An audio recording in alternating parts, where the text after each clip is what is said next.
Long ago, in a world filled with people, something had gone terribly wrong. Humanity had become cruel and selfish. Kindness was rare, and wrongdoing spread across the earth like a dark shadow. But among all the people, there was one man who was different. His name was Noah. Noah was a good and faithful man. He tried to do what was right, even when everyone around him did wrong.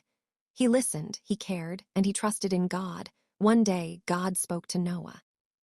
God told him that the world had become too full of violence and corruption. A great flood would come, one that would cover the entire earth and wash everything away. But Noah would be saved. God gave Noah a strange and enormous task. He was to build a massive boat, an ark, big enough to hold his family and animals of every kind. Noah listened carefully. The instructions were precise. The ark had to be enormous, made of strong wood, with rooms inside and sealed to keep water out. It would have 3 levels and a single door on its side.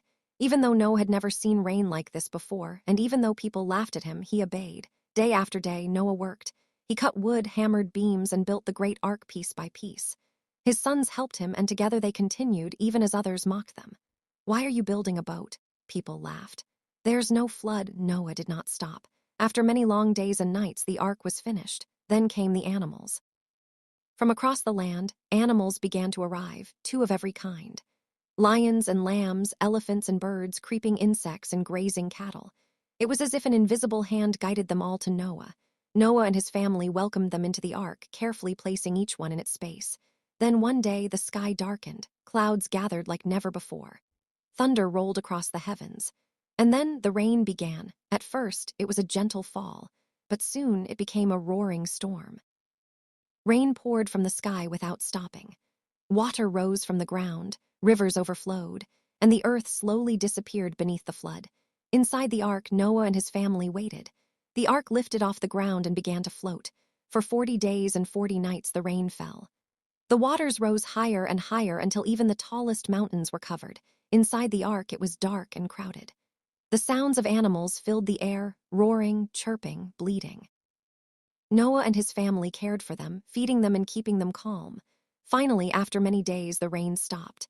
But the water still covered the earth. The ark floated for a long time, drifting across the endless sea. Then one day, it came to rest on the top of a mountain. Noah waited. After some time, he opened a window and sent out a raven. It flew back and forth but did not return with news. Later, he sent out a dove.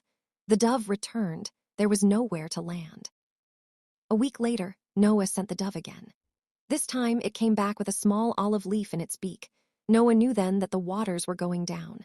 Finally, he sent the dove one last time, and it did not return. Soon after, God told Noah it was time to leave the ark. Noah, his family, and all the animals stepped out onto dry ground.